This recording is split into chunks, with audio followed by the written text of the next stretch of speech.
Neste momento eu tomo posse da Bíblia, da infalível palavra de Deus, para vos trazer uma breve reflexão que se encontra no livro do profeta Amós, capítulo de número 8, os versículos 11 e 12. Assim está escrito: Eis que vem dia, diz o Senhor Jeová, em que enviarei fome sobre a terra, não fome de pão, nem sede de água, mas de ouvir as palavras do Senhor. Irão vagabundo ou errante de um mar até a outro mar, e do norte até o oriente, correrão por toda parte buscando a palavra do Senhor e não a acharão. Aqui nós vemos o profeta Amós profetizando com respeito a dias futuros que estão para vir, a ausência de ouvir as palavras de Deus. Que alguém pregue essa palavra. Então vai chegar dias que alguém vai querer ouvir que alguém pregue essa palavra e não vão encontrar. Por quê? Porque a igreja vai ser arrebatada. Então o papel da igreja neste mundo é propagar o evangelho do reino de Deus, o evangelho de salvação. Foi esta grande comissão que Jesus entregou aos seus apóstolos, que representava a igreja. Quando ele ressuscitou, ele disse, incumbiu essa responsabilidade aos apóstolos: ide por todo mundo, pregai o evangelho a toda criatura, né? Quem crê será salvo, quem não crê já está condenado. Então está bem claro que a salvação do homem, ela só vem através da palavra de Deus. Através, quando o homem escuta esta palavra de salvação, palavra de libertação, é aquilo que o apóstolo São Paulo diz: não me envergonhe do evangelho de Cristo, que é poder de Deus para transformação. Então não existe outro método, outro meio estabelecido por Deus. A mesma Bíblia que diz que Deus criou os céus, a terra, o mar e tudo o que neles há. É a mesma Bíblia que diz que Deus estabeleceu um plano para salvar o homem que se encontra perdido. E este plano foi através da pessoa de nosso Senhor e Salvador Jesus Cristo. O profeta Isaías já tinha profetizado há 700 anos antes de Jesus nascer, em Isaías capítulo 53, que Jesus iria tomar as iniquidades, as transgressões de toda a humanidade e iria levar consigo lá na cruz do Calvário. Verdadeiramente, ele tomou as nossas iniquidades e as nossas transgressões. Ele foi moído por causa das nossas transgressões. Então Deus fez cair o pecado da humanidade na pessoa de Jesus Cristo. Deus, olhando do céu à terra, não encontrou um justo sequer. Se Deus tivesse encontrado um justo, Deus se utilizaria desse justo. Mas todos eram pecadores, todos traziam a natureza pecaminosa consigo. Por isso que Jesus foi nascido por obra e graça do Espírito Santo. Não veio como produto de uma relação entre um homem e uma mulher, mas ele foi gerado por obra e graça do Espírito Santo. Logo, ele não trouxe em consigo a natureza pecaminosa. É isso que a Bíblia diz, Paulo escrevendo aos Romanos capítulo 8, que o homem jamais poderia corresponder à exigência da lei, cumprir a lei para ser salvo, por causa da sua natureza, que era fraca, não dava condição a ele. Então Jesus Cristo veio em um corpo semelhante ao corpo do pecado, sujeito a pecar, o corpo de Jesus sujeito a morrer. E foi isso que aconteceu. Em seu corpo, ele condenou o pecado. Então, ele se colocou em nosso lugar. tomou os nossos pecados. Ele se tornou maldito por causa dos nossos pecados. Então agora ele pode salvar todos aqueles que vão a ele. Ele diz: vinde a mim, todos vós que estáis cansados e oprimidos, e eu vos aliviarei. Tomai sobre vós o meu jugo e aprendei de mim, porque eu sou manso e humilde de coração. Então o evangelho do reino de Deus, o evangelho da graça, está sendo pregado 24 horas no ar. Jesus profetizou em São Mateus capítulo 24 os sinais que iriam preceder a sua vinda. Falou sobre peste, fome, guerra, rumores de guerra, mas ele disse que serão princípios de dores. Mas ele disse: quando o evangelho do reino de Deus for pregado a todas a gente, então virá o fim.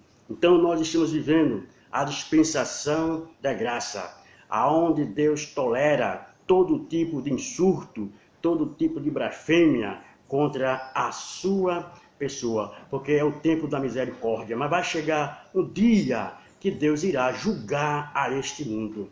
O apóstolo São Paulo diz que Deus deu prova disto, ressuscitando Jesus dentre os mortos. Então Deus não leva em conta agora o tempo da ignorância, mas anuncia a todos os homens e em todos os lugares que se arrependam, porque Deus tem determinado o dia que há de julgar este mundo. Já houve julgamento na história de Deus. Houve um julgamento realmente, quando nós vemos ali na época do dilúvio, na época de Noé, aquela geração que os corações deles estavam corrompidos, cada um vivia segundo a imaginação e propósito do seu coração. Então o pecado tinha chegado à presença de Deus. E Deus achou por bem de exterminar logo aquela geração. Mas antes de Deus exterminar aquela geração, Deus levantou Noé, o pregoeiro da justiça. Então Noé pregou uma mensagem que foi entregue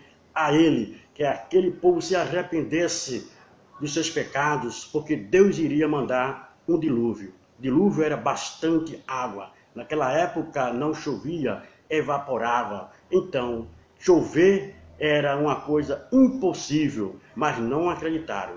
Mas Noé, o pregoeiro da justiça, pregou por 100 anos, ou 120 anos, essa sentença de Deus, que ele iria destruir. E quando Noé terminou de construir a arca, Deus ordenou que Noé entrasse com a sua família. E o dilúvio veio, e aquela geração pereceu, só Noé. Então depois realmente povoaram a terra, né? E a ordem de Deus era se expandir, era se espalhar, era se multiplicar, e começaram a fazer uma torre.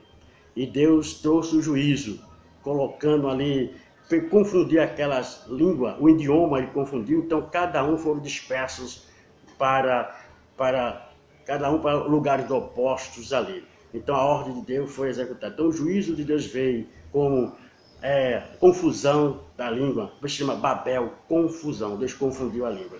Vimos também Sodoma e Gomorra também, né? Aquela geração estava corrompida também, distante de Deus, homens cometendo pecados que desagradavam a Deus. Então Deus achou por bem de destruir aquela cidade. Então revelou a Abrão que queria destruir Sodoma e Gomorra. Como Ló, o seu sobrinho, estava morando em Sodoma e Gomorra, Ló começou a interceder por Deus. Se tiver 50 justos, tu pouparás a cidade. Ele disse: eu pouparei por amor aos 50. Por 40 eu pouparei. Por 30 eu pouparei. Por 20 eu pouparei.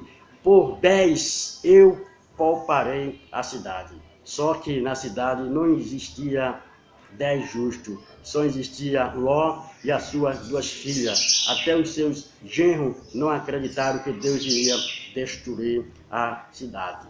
Então, Deus destruiu aquela cidade, só foram salvos Ló e as suas filhas. Então, nós estamos vivendo agora no período da graça, quase 2000 anos faz, que o Evangelho de Cristo está sendo pregado através dos meios de comunicação, né? O homem tem a bastância de ouvir, pode pegar um exemplar da Bíblia Sagrada em vários idiomas, aí. Mas o profeta Amós profetizou que vem dias em que enviarei fome sobre a terra, não fome de pão, não sede de água, mas de ouvir a palavra de Deus. Então a igreja vai ser arrebatada, e os propagadores da palavra de Deus, do evangelho de nosso Senhor Jesus Cristo, foram arrebatados. Vão procurar templos evangélicos, vão procurar um cristão para pregar a palavra, e eles irão dizer: nós não podemos mais pregar, porque a igreja foi arrebatada. E agora, o que vai acontecer?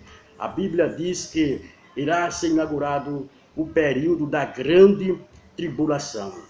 São 7 anos que está determinado para com Israel, para Deus cumprir o seu propósito para com Israel, para estabelecer o seu reino milenial para com Israel. Quando Jesus ressuscitou, os apóstolos disseram: este é o tempo que tu restaurarás o reino de Israel. Jesus disse: não vos compete saber os tempos, as épocas, as estações que o Pai estabeleceu pelo seu próprio poder, mas ficai em Jerusalém até que do alto sejais revestido do poder de Deus. Então a igreja foi revestida do poder de Deus para pregar este evangelho. Mas vai haver um período da grande tribulação.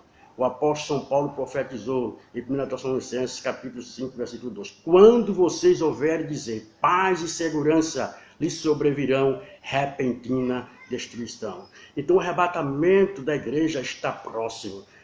O homem tem procurado a paz, os países estão em guerra, líderes religiosos têm procurado unir as nações, para que a paz haja. Assim como João Batista foi o propulsor de Jesus, preparando o caminho, os corações dos judeus para receber Jesus, o Salvador do mundo, também muitos propulsores têm se manifestado aí em busca da paz, querendo que o mundo tenha a paz, para que tenha uma harmonia, mas realmente vai haver uma falsa paz. A Bíblia diz, está bem claro, quando vocês ouvirem dizer, para ouvirem falar, paz e segurança lhes sobrevirão repentina destruição. Que destruição é esta? É o período da grande tribulação. É o juízo de Deus para este mundo que rejeitaram Jesus, que desprezaram o evangelho da graça. Então o cálice da ira de Deus será derramado a este mundo, mas a igreja não estará na terra nesse período, porque Apocalipse capítulo 3, versículo 10 diz: como guardaste a palavra da minha paciência, da minha perseverança, ou seja, o regresso do Senhor, o arrebatamento da igreja, eu também te guardarei da hora, do momento, da provação, da tentação que há de vir para provar os que habitam